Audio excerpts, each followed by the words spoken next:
नमस्कार दर्शक बंधु मु मुना आपको स्वागत जनाऊँगी आपणकर अति प्रिय चैनल ओम ओडिया न्यूज को। दर्शक बंधु चैनल टी जदि एबे जाई सब्सक्राइब करना तेबे सब्सक्राइब कर दियंतु एवं पाखरे थिबा बेल आइकन टी मध्य दबाई दियंतु। वीडियो टी लाइक शेयर मध्य कर दियंतु। एबे आसंतु नजर पकेइबा संपूर्ण खबर उपरे। स्कूल छुट्टी घोषणा कले जिल्लापाल, प्रबलरू अति प्रबल वर्षा संभावना। आंचलिक पाणीपाग विज्ञान केन्द्र भुवनेश्वर आकलन अनुसार शनिवार 24 घंटा मध्य प्रबल वर्षा होगा नहीं 21 जिला सतर्क सूचना जारी करा जायछि। तेबे लघुचाप प्रभाव में शनिवार मयूरभंज जिले में प्रबलरू अति प्रबल वर्षा होबार संभावना रही। यह दृष्टि रखी मयूरभंज जिलापाल शनिवार जिलार समस्त स्कूल छुट्टी घोषणा करिसेंति। घूर्णिबलय प्रभाव में दक्षिण पूर्व बांग्लादेश एवं यार निकटवर्ती अंचल एक लघुचाप क्षेत्र सृष्टि होईछि। यह पश्चिम उत्तर दिगरू दक्षिण उत्तर दक्षिण दिगरे अग्रसर होगा सहित अवपातर परिणत हो शुक्रवार पश्चिमबंग एवं बांग्लादेश उपकूल छुईछि। यह प्रभाव में उत्तर ओडिशा रे शुक्रवार शनिवार पर्यंत प्रबल वर्षा होबार संभावना थिबा बेले मयूरभंज जिलार प्रबलरू अति प्रबल वर्षा हो पारे। सेभली केन्दुझर बालेश्वर एवं भद्रक जिले में प्रबल वर्षा होगा संभावना थिबारु ऑरेंज वार्निंग जारी करा जायछि। तेबे राज्य में मौसुमी सक्रिय रही। यार प्रभाव में केतेक स्थान में वर्षा होबार संभावना रही। भुवनेश्वर आंचलिक पाणीपाग विज्ञान केन्द्र सूचना अनुसार आसंता 24 घंटा मध्य प्रबल वर्षा होगा नहीं 21 जिला सतर्क सूचना जारी करा जायछि। परवर्ती खबर, ओडिशा रे 3.5 घंटा रहिबे मोदी। सुभद्रा शुभारंभ आवास हिताधिकारी को बांटिबे प्रथम किस्ती। निज जन्मदिन रे अर्थात आसंता 17 तारिख रे प्रधानमंत्री नरेंद्र मोदी ओडिशा गस्तरे आसी राज्यर बीजेपी सरकार को सुभद्रा योजना सह विभिन्न सरकारी योजना और प्रकल्पर शुभारंभ करिवे। यह सहित प्रधानमंत्री आवास योजना रो 10 लाख हिताधिकारी को घर मंजूरी पत्र, 26 लाख हिताधिकारी को प्रथम किस्ती बंटन सह आवास प्लस 2024 रो आप लोकार्पण करिवार कार्यक्रम रही। प्रधानमंत्री मोदी को यही 3.5 घंटार ओडिशार गस्त आज मुख्य सचिवों अध्यक्षतार एक उच्च स्तरीय बैठक में प्रस्तुति समीक्षा अनुष्ठित होईछि। मुख्य सचिव मनोज आहूजा अध्यक्षतार आज अनुष्ठित प्रस्तुति बैठक में प्रधानमंत्री मोदी को गस्त कार्यक्रम में सुचारू रूपे संपादन करने विभिन्न विभाग मध्य समन्वय रखा निर्देश दिया जायछि। प्रधानमंत्री मोदी 17 तारिख पूर्वाह्न 11:35 रे भुवनेश्वर विमान बंदर रे पहुंची 11:55 रे जनता मैदान रे आयोजित कार्यक्रम रे जोग देबे। अपराह्न 3टारे प्रधानमंत्री मोदी नवा दिल्ली फेरीजिबे। जनता मैदान रे प्रधानमंत्री श्री मोदी सुभद्रा योजनार शुभारंभ करने सह राज्य सरकार को अन्यान्य प्रकल्पर भित्तिप्रस्तर और शुभारंभ करिवार मध्य कार्यक्रम रही। एही अवसर में प्रधानमंत्री श्री मोदी केंद्र सरकार को प्रधानमंत्री आवास योजना रो 10 लाख हिताधिकारी को घर आवंटन पत्र बांटिबे। सेहीपरि 26 लाख आवास हिताधिकारी को सेमानकर घरर प्रथम किस्ती बाबद 3180 कोटी टंका सीधा सड़क तांकर बैंक अकाउंट को डिजिटल मोड रे स्थानांतर करिवे। या सहित योग्य हिताधिकारी को पक्का घर आवंटन सुनिश्चित करने उद्देश्य आवास प्लस 2024 आप को प्रधानमंत्री लोकार्पण करिवे बोली जणा पड़िछि।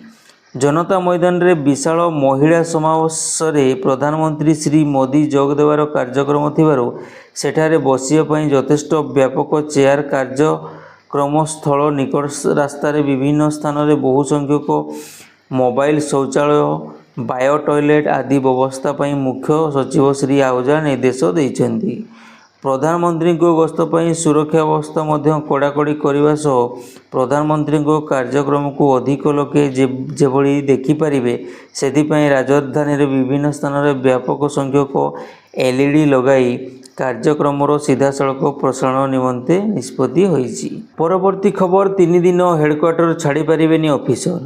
17 प्रधानमंत्री गस्त पर सरकार प्रस्तुति 14 ରୁ 16 हेडक्वार्टर न छाड़ा अधिकारी नोटिस दायित्व रे रहिबे 50 वरिष्ठ ओएस ऑफिसर। प्रधानमंत्री गस्त को नजर रखी राज्य सरकार तरफ व्यापक प्रस्तुति आरंभ होईची। एही क्रम रे राज्य सरकार तरफ समस्त अधिकारी 3 जाए अर्थात 14 तारीख रु 17 तारीख पर्यंत हेडक्वार्टर न छाड़ा राज्य सरकार तरफ निर्देश दि जाइछि। चलित मास 17 तारीख रे प्रधानमंत्री नरेंद्र मोदी ओडिशा आसुचंती। एही दिन राज्य रे थिबा बीजेपी सरकार बहुचर्चित सुभद्रा योजनार शुभारंभ करिवे प्रधानमंत्री। प्रधानमंत्री गस्त को नजर रखी राज्य सरकार तरफ व्यापक प्रस्तुति आरंभ होईछि। एही क्रम रे राज्य सरकार तरफ समस्त अधिकारी 3 जाए अर्थात 14 तारीख रु 17 तारीख पर्यंत हेडक्वार्टर न छाड़ा राज्य सरकार तरफ निर्देश दि जाइछि। सरकारी छुट्टी दिन रे भी हेडक्वार्टर रहिबाकू निर्देश दि जाइछि। एने राज्य सरकार तरफ समस्त विभाग को निर्देश दि जाइछि। सेपटे मोदी को गस्त बेले तांको सुरक्षा को दृष्टि रखी 50 जन ओएस अधिकारी को दायित्व दि जाइछि। परवर्ती खबर राशन कार्ड रो कटि जाइछि कि नाम किपरि जोड़िबे जानंतु। राशन कार्ड केवल राशन कार्डधारी को दिया जाए। एही समय मध्यरे सरकार एपरी लोकंको राशन कार्ड बातिल करुछंती जो माने दीर्घ दिन धरी राशन ग्रहण करिनाहांती किंबा उल्लेख थिबा ठिकाना रे रही नाहांती। पूर्वरु मागणा गहम चाउल चीनी पाउथांती किंतु वर्तमान आपणको नाम बिना कारण तालिकारु हटा जाइछि। तेबे एथिरु भयभीत हुअन्तु नाही। एपरी परिस्थिति रे आपणको नाम को शीघ्र जोड़िबा को पड़िबो। आपणको नाम को राशन कार्ड तालिका रे जोड़िबा विषय चिंता करंतु नाही। आपण निकटतम खाद्य जोगाण विभाग को जांतु। सेठारे आपण पुणी थरे आपणको नाम जोड़िबा एवं संपृक्त डॉक्यूमेंट गुड़िकर फोटोग्राफी संलग्न करिबा पई फॉर्म पूरण करंतु। वर्तमान फॉर्म दाखल करंतु। खाद्य जोगाण विभाग समय रे राशन कार्ड तालिका अपडेट करे। एपरी परिस्थिति रे जदि आपणकर नाम डिलीट हो जाइछि तेबे आपणको राशन डिलीट आपणको यह विषय रे जणाइबे। आपणको नाम डिलीट होइछि कि नहीं जानिया पई ऑफिशियल वेबसाइट nfsa.gov.in/default.aspx परिदर्शन करंतु।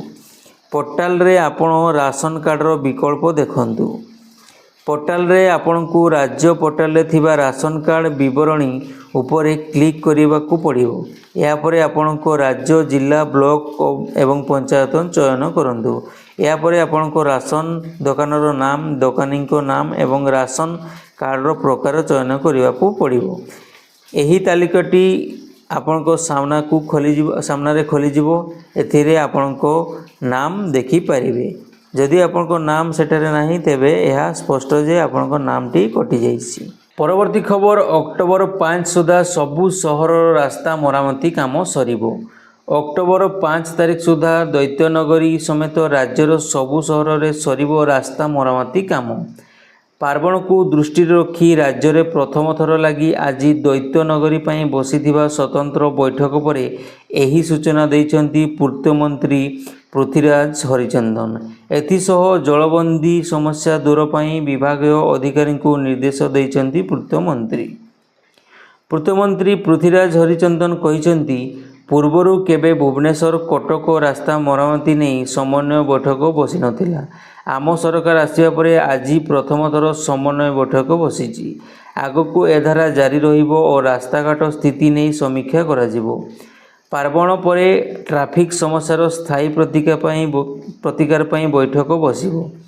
कटक भुवनेश्वर रे देखा जाइथिबा ट्राफिक समस्या दूर पई नुआ रास्ता तैयारी उपरे आलोचना हबो बोली मंत्री श्री हरिचंदन कहिसंती। बैठक रे जोग दैथिबा बारबटी कटक विधायिका सफिया फरदोस कहिसंती आमे गणेश पूजा बुलिबा बेले अनेक रास्ता घाट समस्या देखिचु। से सबुर तालिका कटक महानगर निगम को देइछु। निर्धारित समय भितर रास्ता और ड्रेन काम सरिबा को दाबी करिछु बोली सफिया कहिसंती। सेपटे भुवनेश्वर मध्य विधायक अनंत नारायण जेना कहिसेंती रास्ता और ड्रेन काम बेले विभाग मध्य समन्वय रहुनी फल लोक मैंने बहु असुविधार सम्मुखीन होती किभली समन्वय रहिबो से नहीं गुरुत्व दि जाऊ आग को रास्ता तैयारी बेले खराब रास्ता को संपूर्ण खोली नुआ दीर्घमियादी रास्ता तैयारी करंतु नचेत 1980 मसीह तैयारी होइतिबा घर एबे रास्ताठू तले रहीगलानी जेउथिपाई जलबंदी समस्या सृष्टि होउची बोली श्री जेना कहिसेंती। मिलिथिबा सूचना अनुसार राजधानी सहर भुवनेश्वर मोट 798 किलोमीटर विशिष्ट 818 रास्ता रही बेले 222 किलोमीटर विशिष्ट 351 रास्तार मरामती आवश्यकता रही सेमध्यरु 150.76 किलोमीटर विशिष्ट 289 रास्तार सामान्य मरामती दरकार होता बेले 71 किलोमीटर विशिष्ट 62 रास्तार व्यापक मरामती दरकार। सेहीपरि कटकरे मोट 197 किलोमीटर विशिष्ट 95 रास्ता रही बेले 80 किलोमीटर विशिष्ट 34 रास्तार आवश्यक मरामती रही सेमध्यरु 27 रास्तार 70 किलोमीटर रास्तार सामान्य मरामती दरकार होता बेले 7टी रास्तार 9.59 किलोमीटर व्यापक मरामती दरकार।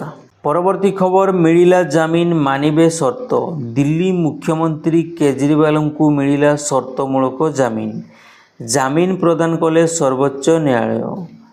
दिल्ली मदनीति मामलें सीबीआई गिरफ करथिबा बेले शुक्रवार मुख्यमंत्री अरविंद केजरीवाल को सुप्रीम कोर्ट जामिन प्रदान करिसेंती। पूर्वरु ईडी गिरफ करथिबा मामलें जामिन मिली सारिथिबा बेले सीबीआई रो गिरफ्तारी को नहीं सुप्रीम कोर्टर द्वार रे पहुँची केजरीवाल एबे तांकु जामिन मिलिबा परे दीर्घ मास परे से जेल रु बाहरिबे। उभय विचारपति विचार प्रदान करी तांको जामिन मंजूर करिसेंती। दिल्ली मद दुर्नीति मामलें मुख्यमंत्री केजरीवाल को प्रथमे मार्च 21 रे गिरफ करा जायतिला। जून 26 रे से ईडी हेफाजत रे थिला बेले तांकु सीबीआई गिरफ करथिला। सप्ताह पर जुलाई 12 तारिख रे केजरीवाल को ईडी मामलें सुप्रीम कोर्ट मध्यवर्तीकालीन जामिन प्रदान करथिले। तेबे सीबीआई गिरफ्तारी हेतु से तिहार जेल रे थिले।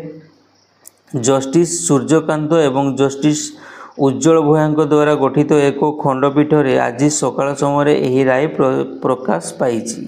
सेप्टेम्बर 5 तारिख रे सुप्रीम कोर्ट यही मामलार राय संरक्षित रखिथिले। जस्टिस सूर्यकांत एवं जस्टिस उज्जवल भूयां द्वारा गठित एक खंडपीठ रे आज सकाळ 10:30 समय यही राय प्रकाश पाइबो। सुप्रीम कोर्ट 5 तारिख रे सुप्रीम कोर्ट यही मामलार राय संरक्षित रखिथिले। केजरीवाल को जामिन कौन कहिले सुप्रीम कोर्ट चार्जसीट दाखल हो सारी निकट भविष्य में शुणाणी शेष होब नहीं। दीर्घ समय जेल रे रखिबा यथार्थ नहीं। 10 लाख टंका जरिमाना देवाकू पड़िबो। केजरीवाल तांको गिरफ्तारी को सुप्रीम कोर्ट रे चैलेंज करथिले। प्रथमे दिल्ली हाईकोर्ट केजरीवाल को जामिन आवेदन खारज करथिले। परे दिल्ली मुख्यमंत्री सुप्रीम कोर्ट को द्वारस्थ होइथिले। गिरफ्तारी को चैलेंज करी जामिन नामंजूर हेबारु 2टी पृथक आवेदन सेप्टेम्बर 5 रे आवेदन उपरे खंडपीठ राय संरक्षित रखिथिले। भिओ जामिन मिलिबा सह एबे केजरीवाल को किछि शर्त मानिबाकू पड़िबो। जेल रु बाहरिबा परे अरविंद केजरीवाल मुख्यमंत्री कार्यालय जाई पारिबे नाही। एही मामला सह जड़ित कौनसी आलोचना बाहर करिबे नाही। तदंतरे बाधा सृष्टि करने बा साक्षी प्रमाण प्रभावित करने को चेष्टा करिबे नाही। आवश्यक पड़िले से ट्रायल कोर्ट रे हाजर हेबे। जदि दरकार पड़े तदंतरे सहयोग करिवे। सेपटे अबकारी नीति मामला सह जड़ित अभियोग रे सुप्रीम कोर्ट दिल्ली मुख्यमंत्री अरविंद केजरीवाल को जामिन प्रदान करिसेंती। शुक्रवार से जेल रु बाहर को आसिबा खबर रही जहाँपर से साधारण लोकों सह जोगाजोग करेंगे। सुप्रीम कोर्ट को यही निष्पत्ति की नहीं आम आदमी पार्टी सांसद राघव चड्डा खुशी व्यक्त करिसेंती। केजरीवाल को समर्थक और सहयोगी ପରିବାରର ସବୁଠି ଖୁସିର ଲହରୀ ଖେଳି ଯାଇଛି। ପରବର୍ତ୍ତୀ ଖବର, ମଙ୍କି ପକ୍ସରୁ ମିଳିବ କି ମୁକ୍ତି? ବିଶ୍ୱ ସ୍ୱାସ୍ଥ୍ୟ ସଂଗଠନ ଦେଲେ ପ୍ରଥମ ଭ୍ୟାକ୍ସିନ୍କୁ ଅନୁମୋଦନ। ବୟସ୍କଙ୍କଠାରେ ଏମ୍ପକ୍ସର ଚିକିତ୍ସା ନେଇ ଭ୍ୟାକ୍ସିନ୍ ବ୍ୟବହାର ପାଇଁ ମିଳିଛି ପ୍ରଥମ ଅନୁମୋଦନ। ଏହାକୁ ମଞ୍ଜୁରି ଦେଇଥିବା ବିଶ୍ୱ ସ୍ୱାସ୍ଥ୍ୟ ସଂଗଠନ WHO ଶୁକ୍ରବାର କହିଛନ୍ତି ସେ ଏହାକୁ ଆଫ୍ରିକା ଓ ଅନ୍ୟ ସ୍ଥାନରେ ଏହି ରୋଗର ମୁକାବିଲା ପାଇଁ ଦିଗରେ ଏକ ମହତ୍ତ୍ୱପୂର୍ଣ୍ଣ ପଦକ୍ଷେପ ବୋଲି ଦର୍ଶାଇଛନ୍ତି। ଭ୍ୟାକ୍ସିନ୍କୁ ମଞ୍ଜୁରି ଦିଆଯିବାର ଅର୍ଥ GAVI ଭ୍ୟାକ୍ସିନ୍ ଆଲାଏନ୍ସ ଏବଂ ୟୁନିସେଫ୍ ଭଳି ଦାନକର୍ତ୍ତା ଏହାକୁ କିଣିପାରେ, କିନ୍ତୁ ସପ୍ଲାଇ ସୀମିତ ଅଛି କାରଣ ଏହା ଜଣେ ହିଁ ନିର୍ମାତା। WHOର ମହାନିର୍ଦ୍ଦେଶକ ଟେଡ୍ରସ୍ ଏଡନମ୍ ଘେବ୍ରେୟେସସ୍ କହିଛନ୍ତି ଏମ୍ପକ୍ସର ଚିକିତ୍ସା ପାଇଁ ଭ୍ୟାକ୍ସିନ୍ର ବ୍ୟବହାରକୁ ମଞ୍ଜୁରି ମିଳିବା ଏହି ରୋଗ ବିରୋଧରେ ଆମର ଲଢ଼େଇରେ ଏକ ଗୁରୁତ୍ୱପୂର୍ଣ୍ଣ ପଦକ୍ଷେପ। ବିଶ୍ୱ ସ୍ୱାସ୍ଥ୍ୟ ସଂଗଠନର ଏହି ଅନୁମୋଦନ ଅନୁସାରେ 18 ବର୍ଷ ବା ଏହାଠାରୁ ଅଧିକ ବୟସର ଲୋକଙ୍କୁ 2 ଡୋଜ୍ ଥିବା ଭ୍ୟାକ୍ସିନ୍ ଲଗାଇ ପାରିବେ। ଆଫ୍ରିକା ରୋଗ ନିୟନ୍ତ୍ରଣ ଓ ନିବାରଣ କେନ୍ଦ୍ରର ଅଧିକାରୀମାନେ ଗତ ମାସରେ କହିଥିଲେ କି କଙ୍ଗୋ ଦେଶରେ ପାଖାପାଖି 70% ମାମଲା 15 ବର୍ଷରୁ କମ୍ ବୟସ ପିଲାଙ୍କଠାରେ ସାମ୍ନାକୁ ଆସିଛି। WHO ଗତ ମାସରେ ଆଫ୍ରିକାର ଅନେକ ସ୍ଥାନରେ ଏମ୍ପକ୍ସର ପ୍ରସାର ଓ ବ୍ୟାପକତାକୁ ଦେଖି ଦ୍ୱିତୀୟ ଥର ଏମ୍ପକ୍ସକୁ ଅନ୍ତରାଷ୍ଟ୍ରୀୟ ଚିନ୍ତାରେ ସାର୍ବଜନିକ ସ୍ୱାସ୍ଥ୍ୟ ଜରୁରୀକାଳୀନ ଘୋଷିତ କରିଥିଲା। ପରବର୍ତ୍ତୀ ଖବର, ରାହୁଲ ଗାନ୍ଧୀଙ୍କୁ ହତ୍ୟା ଧମକ। କଂଗ୍ରେସରେ ହଲଚଲ। ରାହୁଲ ଗାନ୍ଧୀଙ୍କୁ ହତ୍ୟା ଧମକ ଦେଲେ ବିଜେପି ନେତା। Video viral. ଶିଖ ବିରୋଧୀ ମନ୍ତବ୍ୟ ଦେଇଥିବା ଅଭିଯୋଗରେ ଦିଲ୍ଲୀରେ ବିକ୍ଷୋଭ ପ୍ରଦର୍ଶନ କରିଥିଲା ବିଜେପି। ଏହାରି ଭିତରେ ଏକ ଭିଡ଼ିଓ ଭାଇରାଲ ହେବାରେ ଲାଗିଛି। ବିରୋଧୀ ଦଳ ନେତା ରାହୁଲ ଗାନ୍ଧୀଙ୍କୁ ହତ୍ୟା ଧମକ ଦେଲେ ବିଜେପି ନେତା। କଂଗ୍ରେସ ହେଲା ପ୍ରତିକ୍ରିୟାଶୀଳ। ନିକଟରେ ରାହୁଲ ଗାନ୍ଧୀଙ୍କ ଆମେରିକା ଗସ୍ତକୁ ନେଇ ବିଜେପି ପକ୍ଷରୁ ତାଙ୍କୁ ଜୋରଦାର ବିରୋଧ କରାଯାଇଛି। ଶିଖ ବିରୋଧୀ ମନ୍ତବ୍ୟ ଦେଇଥିବା ଅଭିଯୋଗରେ ଦିଲ୍ଲୀରେ ବିକ୍ଷୋଭ ପ୍ରଦର୍ଶନ କରିଥିଲା ବିଜେପି। ଏହାରି ଭିତରେ ଏକ ଭିଡ଼ିଓ ଭାଇରାଲ ହେବାରେ ଲାଗିଛି ଯେଉଁଥିରେ ଦିଲ୍ଲୀ ବିଜେପି ନେତା ତଥା ପୂର୍ବତନ ବିଧାୟକ ତରବିନ୍ଦର ସିଂ ହତ୍ୟା କରିବା ନେଇ ଖୋଲାଖୋଲି ଧମକ ଦେଇଥିବା ଦେଖିବାକୁ ମିଳିଛି। ତାହାକୁ ନେଇ କଂଗ୍ରେସ ଉଠାଇଛି ପ୍ରଶ୍ନ। କଂଗ୍ରେସ କହିଛି ଏକ ସାମ୍ବିଧାନିକ ପଦବୀରେ ଥିବା ରାଜନେତାକୁ କାହା ସାହସରେ ଏଭଳି ଧମକ ଦିଆଯାଇଛି? ପ୍ରଧାନମନ୍ତ୍ରୀ, ଗୃହମନ୍ତ୍ରୀ ଓ ବିଜେପି ଏହାକୁ ନେଇ ଚୁପ୍ କାହିଁକି ବୋଲି ପଚାରିଛନ୍ତି କଂଗ୍ରେସ ନେତ୍ରୀ ସୁପ୍ରିୟା ଶ୍ରୀନେତ। ପରବର୍ତ୍ତୀ ଖବର, କଲିକତା ବଳାତ୍କାର ହତ୍ୟା ମାମଲାର ରାଜ ଖୋଲିବେ ସଞ୍ଜୟ। ସିବିଆଇକୁ ମିଳିଲା ଏହି ଅନୁମତି। କଲିକତା ବଳାତ୍କାର ଓ ହତ୍ୟା ମାମଲାରେ ଅଭିଯୁକ୍ତ ଥିବା ସଞ୍ଜୟ ରାୟଙ୍କ ନାର୍କୋ ଟେଷ୍ଟ ସିବିଆଇ ଆର୍ଜିକର ହସ୍ପିଟାଲରେ କରିବ। ଏ ବାବଦରେ କୋର୍ଟ ସିବିଆଇକୁ ଅନୁମୋଦନ ଦେଇଛନ୍ତି। ସୂଚନା ଅନୁଯାୟୀ ସିବିଆଇ ଏହି ମାମଲାରେ ଆବଶ୍ୟକ ଅନୁମତି ପାଇଁ ସିଲଦା କୋର୍ଟରେ ଆବେଦନ କରିସାରିଛି।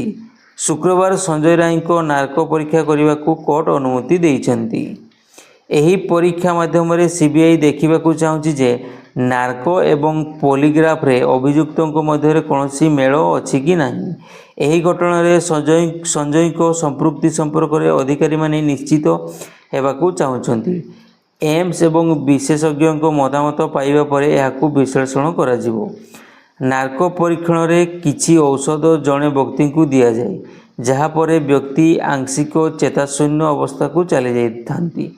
ଏହାପରେ ବ୍ୟକ୍ତିଙ୍କଠାରୁ ଲୁକାୟିତ ତଥ୍ୟ ବାହାର କରିବାକୁ ଚେଷ୍ଟା କରାଯାଏ। ଏହି ପ୍ରକ୍ରିୟା ସେହି ଲୋକମାନଙ୍କ ଉପରେ ଚେଷ୍ଟା କରାଯାଏ ଯେଉଁମାନେ ନିୟମିତ ପଚରାଉଚରା ସମୟରେ ସହଯୋଗ କରିବାକୁ ଇଚ୍ଛୁକ ନୁହନ୍ତି। ଜଟିଳ ମାମଲାଗୁଡ଼ିକରେ ସମାଧାନ ଏବଂ ଗୁରୁତ୍ୱପୂର୍ଣ୍ଣ ସୂଚନାର ଆବିଷ୍କାର ପାଇଁ ନାର୍କୋ ଆନାଲିସିସ୍ ପରୀକ୍ଷା କରାଯାଇଥାଏ। ଏହା ପୂର୍ବରୁ ସିବିଆଇ ଅଧିକାରୀ ସଞ୍ଜୟ ରାୟଙ୍କ ଦାନ୍ତ ଚିହ୍ନର ନମୁନା ନେଇଥିଲେ। ଏହି ସମୟ ମଧ୍ୟରେ ଅଧିକାରୀମାନେ କହିଥିଲେ ଯେ ମହିଳାଙ୍କ ଶରୀରରେ କାମୁଡ଼ା ଚିହ୍ନ ଦେଖିବାକୁ ମିଳିଥିଲା ଏବଂ ପୋଷ୍ଟମର୍ଟମ ରିପୋର୍ଟରେ ଏହା ଉଲ୍ଲେଖ କରାଯାଇଛି। ଆମେ ସେମାନଙ୍କୁ ଅଭିଯୁକ୍ତର ଦାନ୍ତ ଚିହ୍ନ ସହିତ ମିଳାଇବାକୁ ଚାହିଁବୁ।